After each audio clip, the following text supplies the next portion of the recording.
everybody. I'm Jerry Shikuma. I'm the Home and Community-Based Programs Administrator for ACC Senior Services.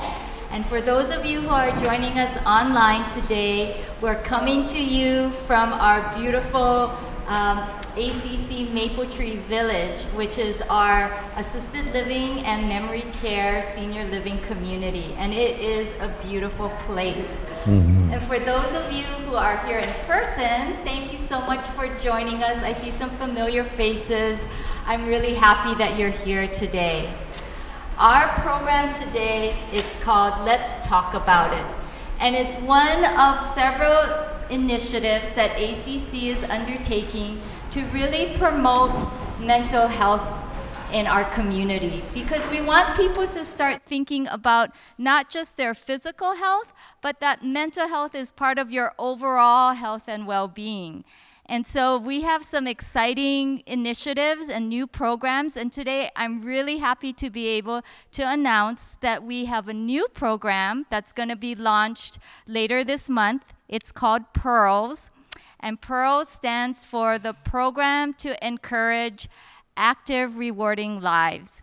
And it's a mental health coaching program. You get one-on-one coaching for older adults who might feel down or lonely or a little bit blue, or maybe you're feeling isolated. And you can have one-on-one coaching either in your home or somewhere in the community if you're more comfortable with that.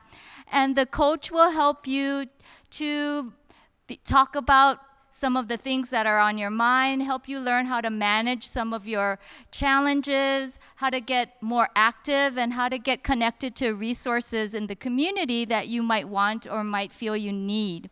And so we have our new Pearls coach who just got through with her training and is about to help us launch the program. Her name is Macy Kwan, and she's here today. So Macy, would you stand up, please? So this is Macy. Yeah, give her a hand. If any of you are interested in learning more about Pearls, you can get connected with Macy. So come and see her after the program today. And for those of you online, you can call ACC and ask for Macy, and they can connect you to her. Okay, so I want to now introduce you to Yesenia Jones, who is the executive director here at Maple Tree Village, and she's going to help us facilitate the panel discussion that we have today. So Yesenia is a licensed social worker. She graduated from Sacramento State University. Go Hornets. Anybody, any Hornet fans here? Yes, there's one there, yay. She's a licensed clinical social worker with a specialization in health and aging. Yesenia has experience in long-term care and a real passion for serving underserved populations in behavioral health and housing. In 2022, Yesenia completed a fellowship with the American Society on Aging, ASA RISE, whose objective is to advance diverse leaders in the field of aging, addressing systemic barriers of economic and social justice for older adults of color in the United States. I'm so happy to be able to introduce you to Yesenia. Come on up, Yesenia. Thank you so much, Jerry, and welcome everyone to ACC Maple Tree Village. It is really a pleasure to be with you here today. For those of you online that haven't had an opportunity to come to ACC Maple Tree Village, we encourage you to stop by. We are nestled in the Greenhaven Pocket neighborhood, and we are an assisted and memory care community offering culturally sensitive services to older adults. So welcome, and thank you for being a part of this important conversation. When Jerry reached out to me about joining forces to talk about mental health for older adults in our community, I was very excited, not only because I have a passion for mental health, but also because we know that these services are very needed in our community. We do have a lot of barriers. One of them is the generation of older adults didn't grow up with the awareness that there is today for mental health services. You know, today we'll be having some speakers from the Stop Stigma collaboration with Sacramento County Mental Health Services. these initiatives were not around 60 years ago. And so while it's wonderful that we have this available, what are we doing for older adults in the community who really feel that mental health is a taboo subject? A lot of our cultures, they don't believe in mental health. And so these are important things for us to talk about. We also live in a society that focuses on the physical well-being. So for example, someone has a change in their cognitive status. How often do we hear the term dementia being thrown around?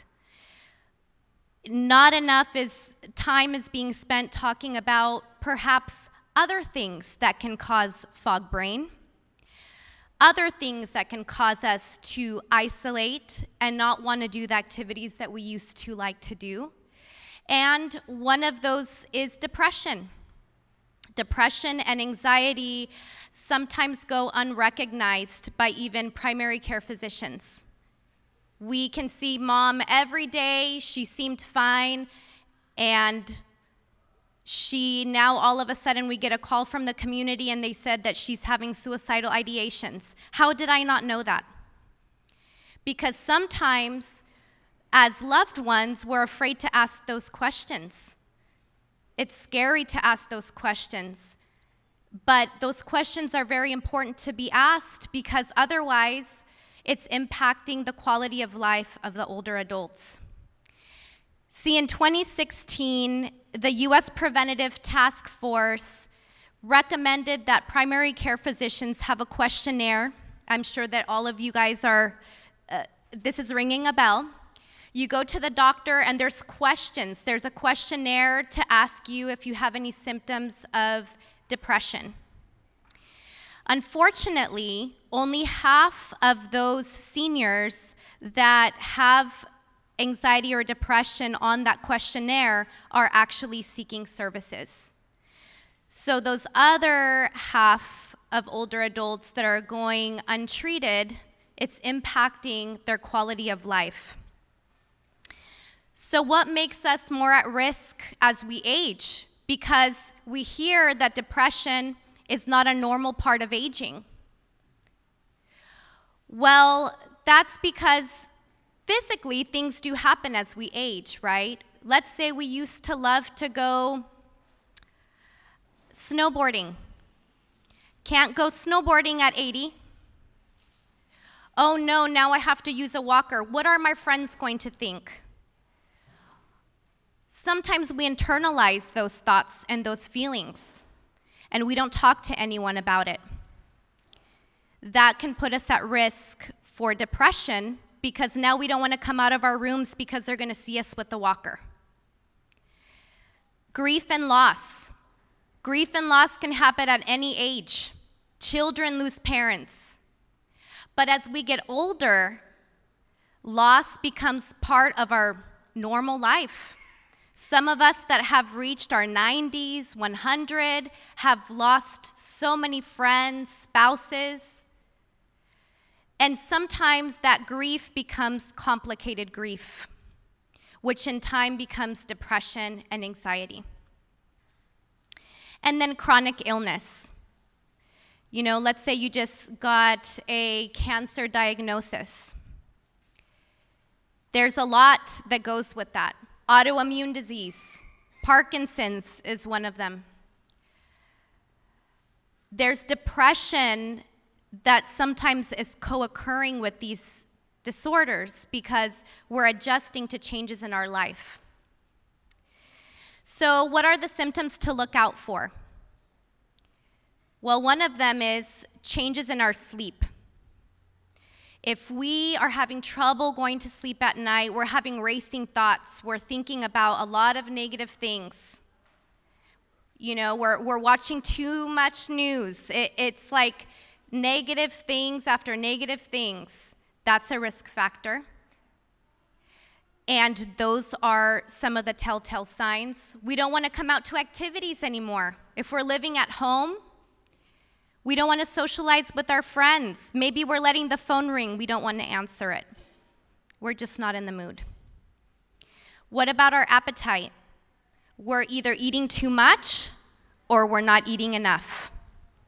We're feeling feelings of hopelessness, not really looking forward to next month, not really looking forward to the holidays.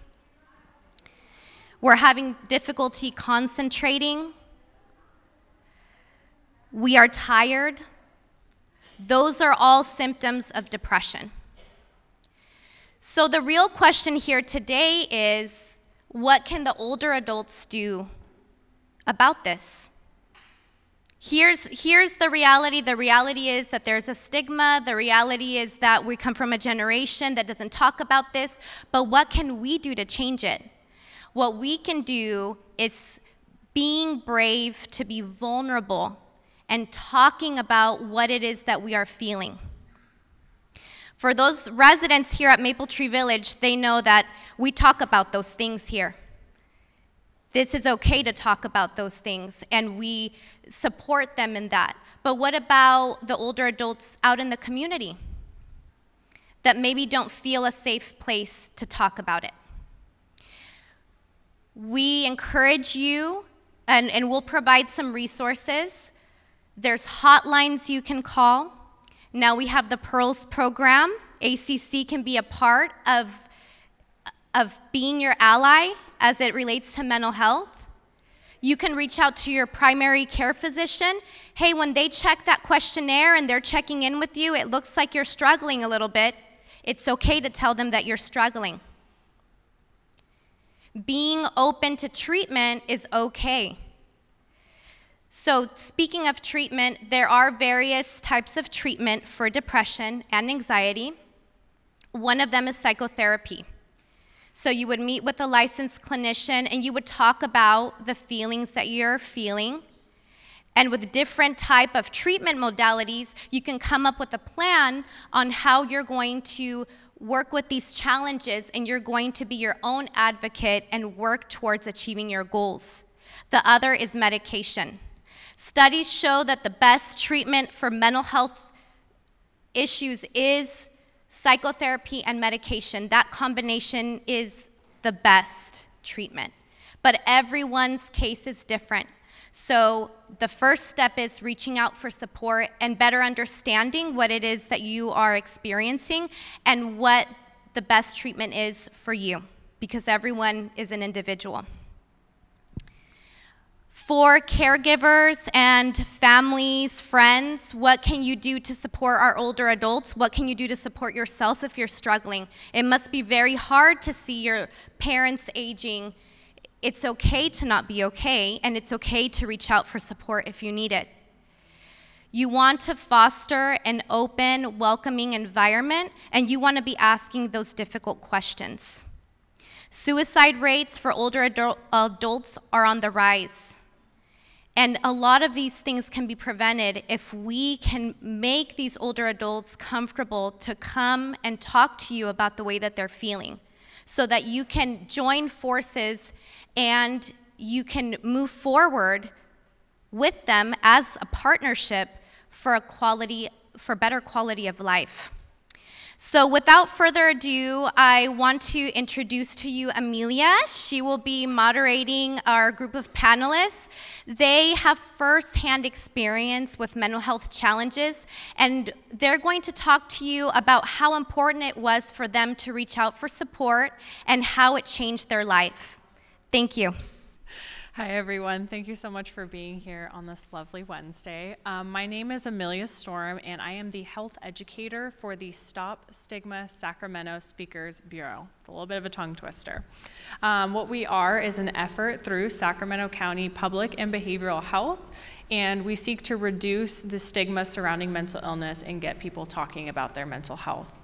The main way that we do this is through our Speakers Bureau. We have over 200 trained Sacramento County residents who volunteer their time to go out in the community and be vulnerable and share their stories of their experiences with mental illness, but also their hope and their inspiration for living with a mental illness. We have three amazing speakers here today. We have Mike, Lena, and Mike. And they're going to share their stories with you, and then with whatever time we have left over at the end, we will open it up for a Q&A. I really want to encourage our question and answer portion because it really allows you an opportunity to kind of get inside the mind of someone living with mental illness and ask real questions about how you can help those around you. So without further ado, I'm going to pass it off to our first speaker, Lena. Depression is an illness, not a choice. How many of you would choose to be depressed, to feel sad, lonely, and in despair? How many of you would choose to be happy if you could? I sure would. I'd like to tell you a little bit about myself, my childhood, and how I found treatment. My name is Lena. I'm 43 years old. I live in Greenhaven. I graduated from UC Davis. I'm a teacher, mother, and married and mother of two teenagers. I've been a survivor for 20 years. I have depression and anxiety disorder. Do I look different?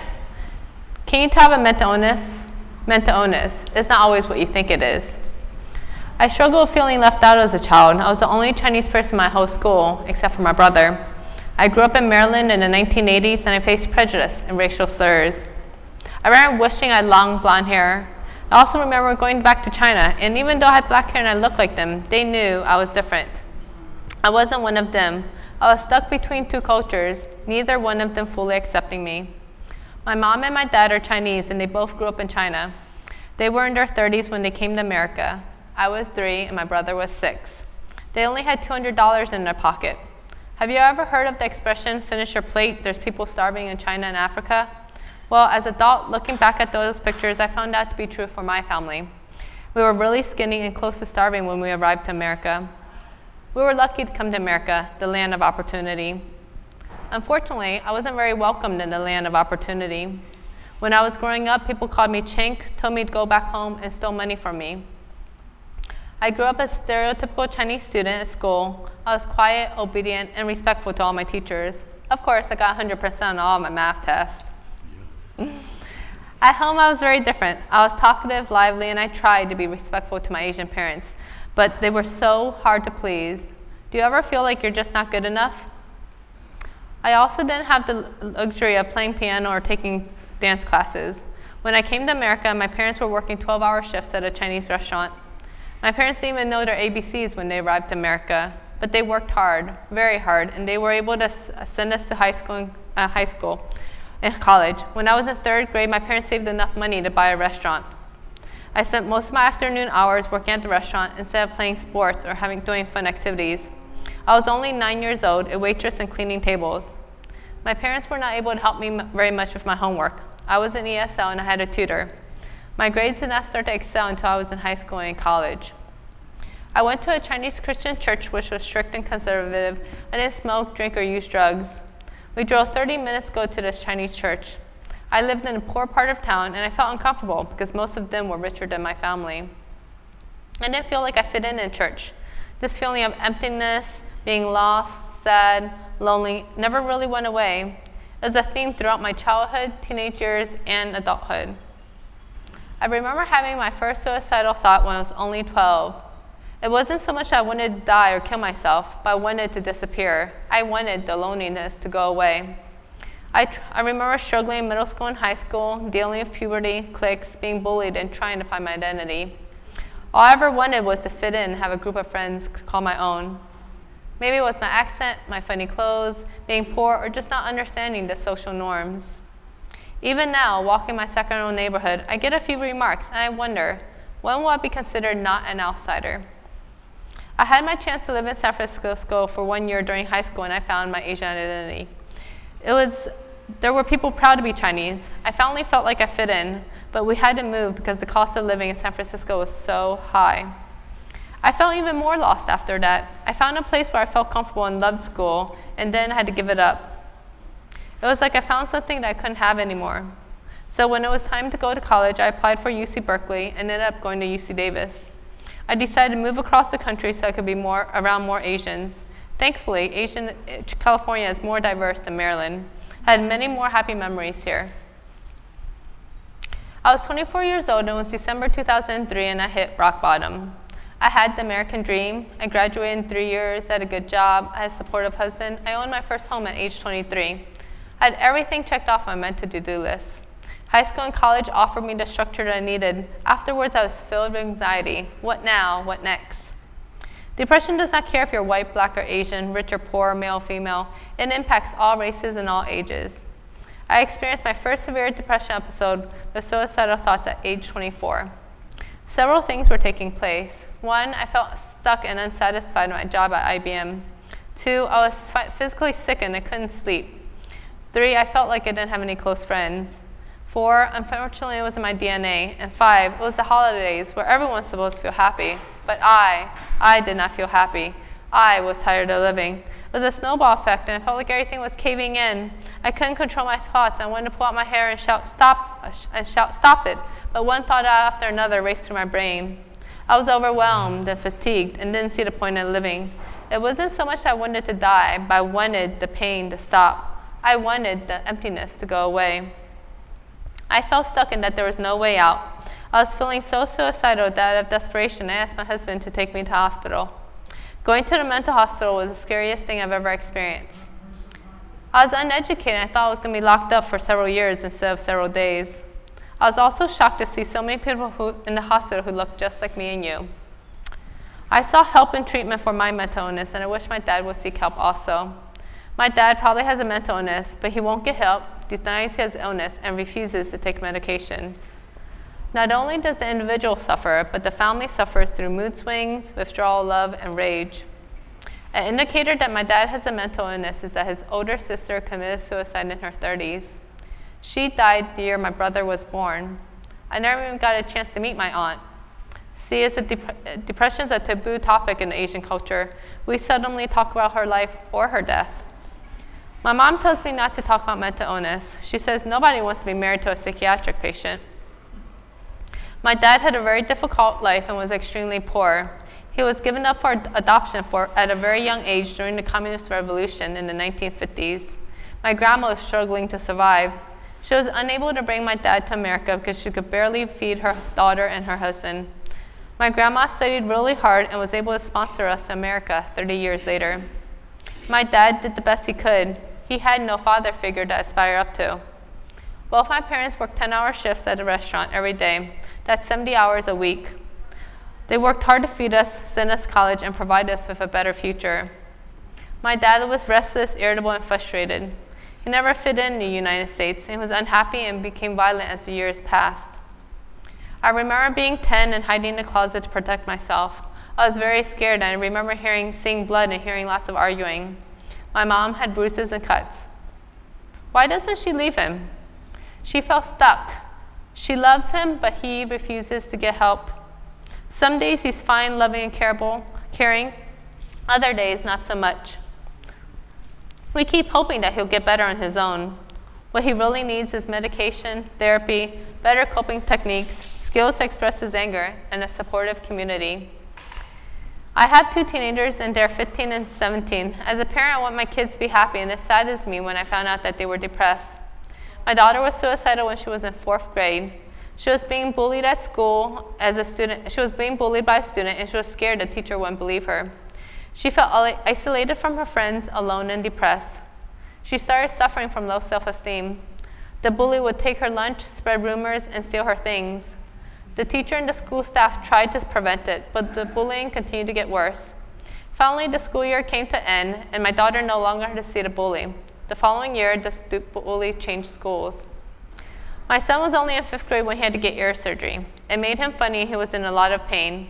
He felt alone and isolated. He was often agitated and irritable because he was highly sensitive to heat.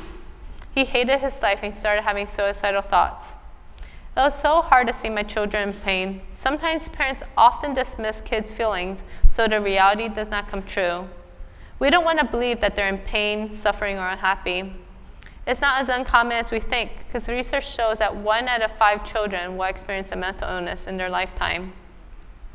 Fast forward several years, my daughter went to a different middle school and high school and made lots of friends here in Greenhaven. My son went on psychiatric medication, which helped decrease his anxiety, irritation, and depression. They're both so much more happier and thriving in school. Here are some things I did to cope with my mental illness. I went to a gym, I decreased my stress, I got 8 hours of sleep. I went to therapy, I didn't smoke, drink, or use drugs. I took walks, and throughout the years, I've tried yoga, meditation, and Pilates, anything to slow down my brain. I did everything the doctor said, but what made the biggest change for me was, thank goodness for medication. I remember feeling this irritable and anxiousness, and I felt unsettled and antsy. I had to stay busy to get rid of this agitation.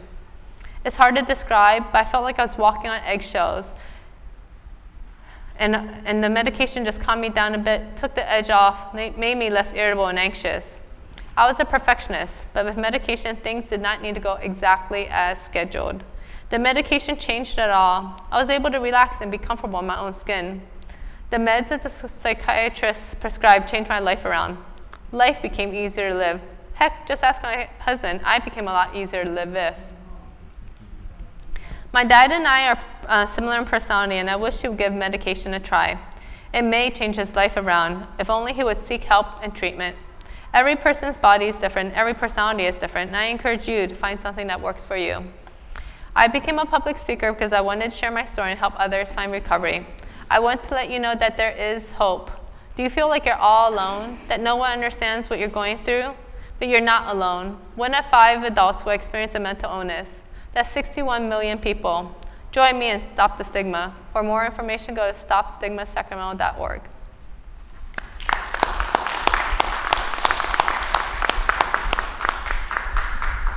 Good afternoon. My name is Mike McCarthy. I'm a person who lives with mental illness, specifically to bipolar and depression. I have been living with it most of my life. It took me about 50 years to come forward and say, I'm in trouble, I need help. And the only reason that I did that is because I attempted suicide in 2013. When I did that, I was hospitalized and then had to face the fact that I was living with this thing that I couldn't run from, I couldn't run away from, or put many energy over it, or do all those things. I'm learning right now that much of the time I do my bipolar part as kind of coming on stage. I get high energy, I talk very quickly, I think I know everything, because I'm right. And that's what bipolar looks like to me. For depression, I don't want to be around anyone. I want to be alone. I don't typically take showers for days at a time. I eat very poorly. I sleep poorly. I just can't get out of the funk. It's something that I live with every day. At the same time, I still have hope. And the reason for coming today is to say, I have hope that I can live with this mental illness. I may not cure it, but I can live with it, and that's what I'm going to do. So, some of the things that I talk about inside me is I say things like, I am so stupid for feeling this way. If I could just get over it, I'd be okay. All those different things that race through my brain. What I'd like to tell you also are some things that I've learned along the way. Mental illness is not who I am. It's something that I live with, something like or high blood pressure or diabetes. I have 2 wonderful sons, and they've had to live with my mental illness. So there's this discrepancy that I have a mental illness, but it's our whole family that lives with my mental illness. My sons are very patient, they're very loving, they're kind men. They are now in their mid-40s. My younger son has sought out treatment also, and I'm so proud of him for that. He is doing wonderfully, and I'm doing better all the time. When I say it's our family's disease, my sons have had to come to grips with the fact that I attempted suicide. When I attempted suicide, I hurt them deeply. I hurt them very, very much. And I lived in the shell as, why? I don't need to be here anymore.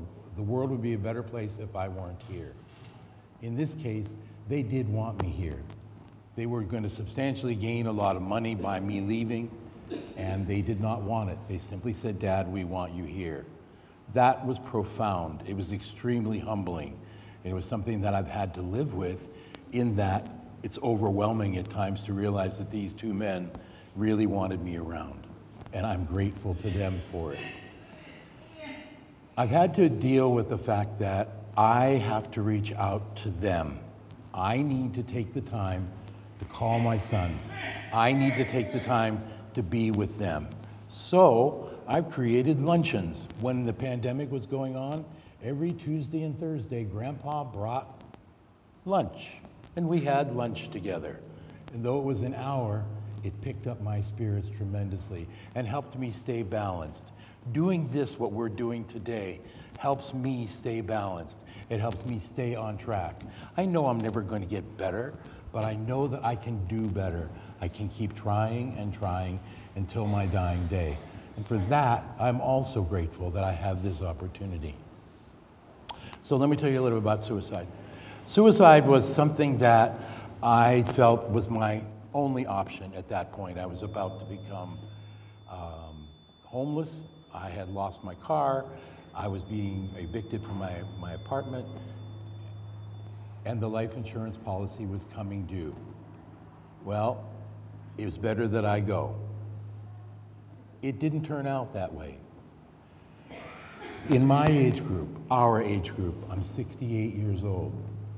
Our rate of suicide is 4 times of what it was 10 years ago, according to the National Institute of Health. For men, it's based on the fact that we feel very alone. We're not working anymore. Families have moved on. Our friends have died or are dying. It becomes a hopeless feeling. What I've had to do is reach out. So for 10 years, I had a program at John F. Kennedy High School over here, an after-school program, and part of it was leadership and community service. I brought Stop Stigma to the classroom. I told my story, which was absolutely, I was so terrified. What were my students going to think of me? How would I get through this? What was going to happen? Well, they were absolute angels. I told my story, and they were incredibly supportive. At the end of it, one of the young ladies came up to me and she said, "Mr. McCarthy, what can we do? We're not doctors, we're not clinicians, we're not people who have that." And I thought for a minute and I said, well, if it were me, I'd ask you to give me 10 minutes. If you can just sit down with me, don't tell me what you think, just sit with me and talk with me. Give me 10 minutes. And my students realized that they didn't have to say anything. All they had to do was be there. It really changed the conversation. It empowered them. It's helpful if we just be with each other, if we just sit and love each other. In a quiet way, in any way to let the people know, I'm here for you. So I have seen that happen several times in these talks. A student will come up to me afterwards and say, "Mr. McCarthy, I'm in trouble." And you know what I do? I sit my butt down and I listen. Is there anything I can do for you? I'm here for you. With that, I thank you. I reach out. I hope that you can find a way to reach out. It is very lonely sometimes, and I feel that on a regular basis. Again, thank you for letting me be here today. Bless you all.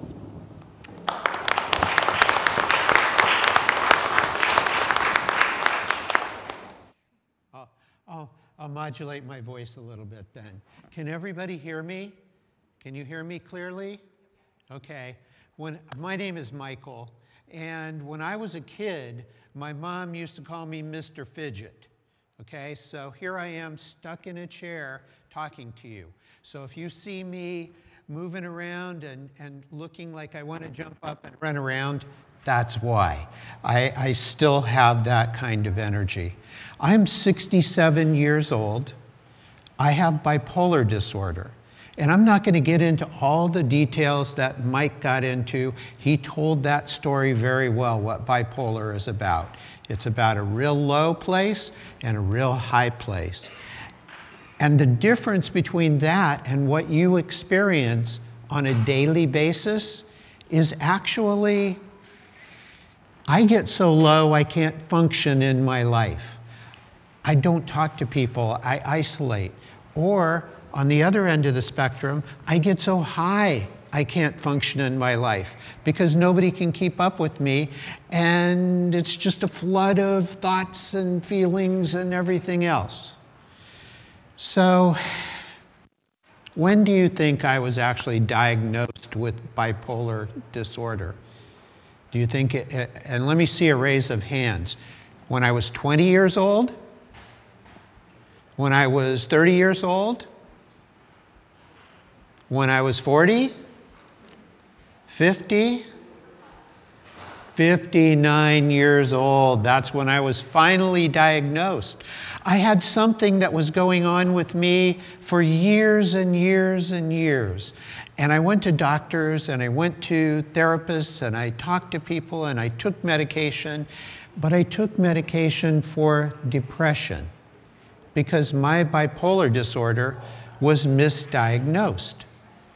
Now, a lot of the problem with misdiagnosing bipolar disorder is that when do you go to the doctor? You go to the doctor when you feel bad, right?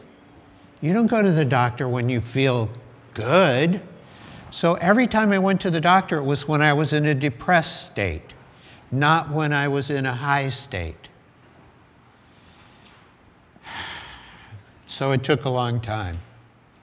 How did I finally get to that place? Now, Mike talked about suicidal ideation. Over the years, I had hopelessness to the point where I really didn't want to be around anymore.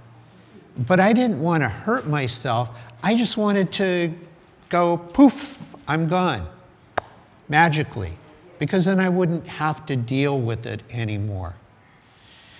But I went forward. I got married. I had a successful career.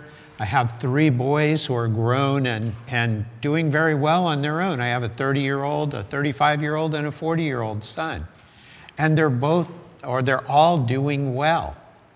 As a matter of fact, my youngest son just had his birthday day before yesterday. Anyway, how did I get where I am today? And you see me moving up on the edge of the chair. I'm kind of struggling against getting up and moving around. Anyway, how did I get there? As we age, we have more and more and more potential for loss in our life. How many of you have lost someone very near and dear to you? We're all there. Now, I'm a kid. I'm only 67. But I've experienced that loss.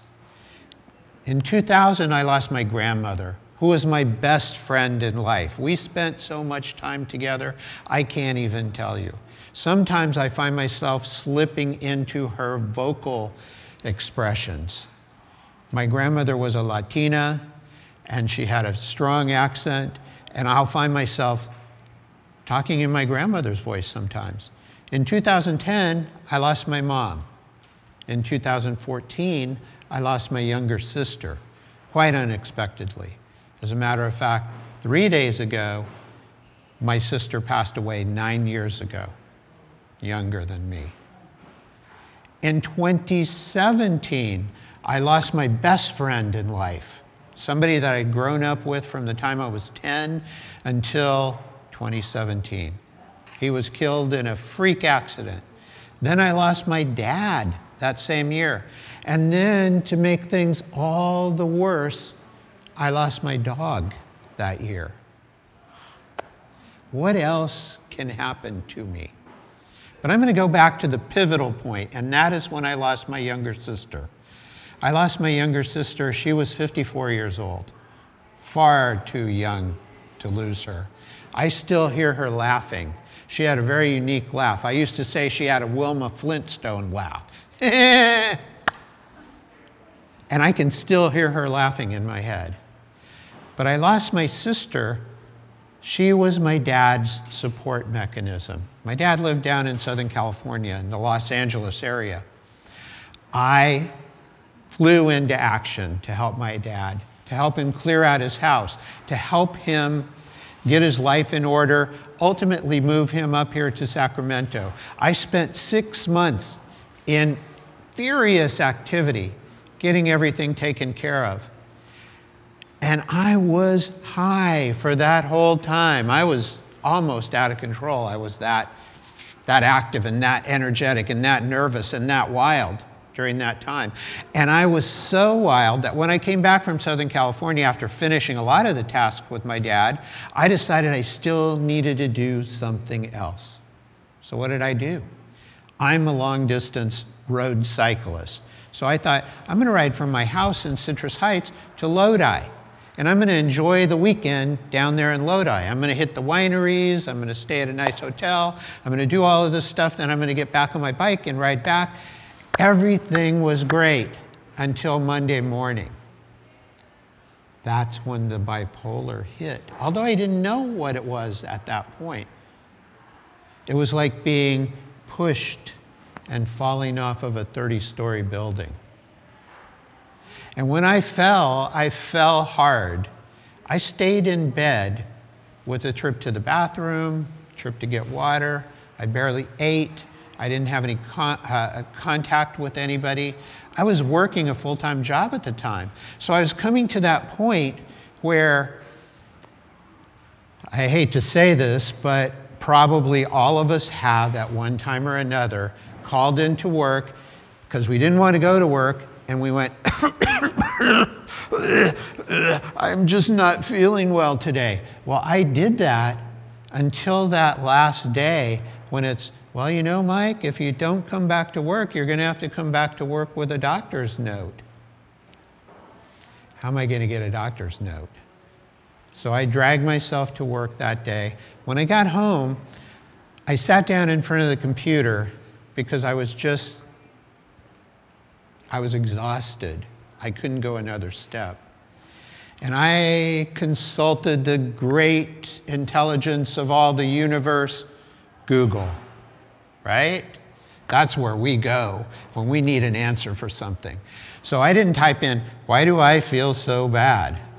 I typed in, what do these symptoms mean? I got a little quiz, and that little quiz was, do you think you might have bipolar?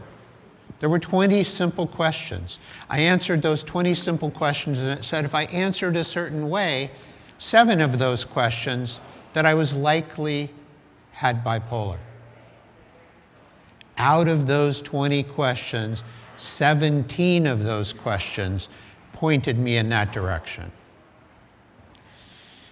I called the doctor. I was able to get in fairly quickly to see a therapist. I went through a long screening process. The appointment that I took was probably a 4-hour appointment altogether. It ended with me sitting across the desk from a psychiatrist saying, we definitely feel that you have bipolar disorder. Now I'm going to go back a little bit here and tell you, going back to that pivotal point, we experience loss, and that loss tends to beat us down. I want you to understand that sometimes what that loss does is it opens up a path for us. It opens up a place for us to do things that we wouldn't have normally done. Had my younger sister not passed away, I don't know how much longer it would have been before I got help for my bipolar disorder. I don't know. And I don't know how I would have gone through losing my best friend, losing my dad, and losing my dog if I hadn't found a path to the treatment for the bipolar. So sometimes the worst things in life can open up a path for you to have a better life. And as we get older, those are the things that we need to watch. We need to look for those opportunities. But we don't only need to look for them in ourselves, we need to look for them in others too. You live in a congregate living space here where you get to commune with other people all the time. You pick up on the moods of other people. If you notice somebody is down or somebody is not their usual self, just ask them, you okay? Something going on? Care. Be aware. And the last word that I'm going to leave you with here is kindness. Too often in this world, We're presented with opportunities to be angry. We're presented with opportunities to be mad at someone. We're presented with opportunities to hate. Turn those opportunities around and be kind. On the back of my car, I have a little saying, and it's not a bumper sticker that says any political message. What it says is, I hope something good happens to you today. And I'll leave you with that. I hope something good happens to all of you today. Thank you.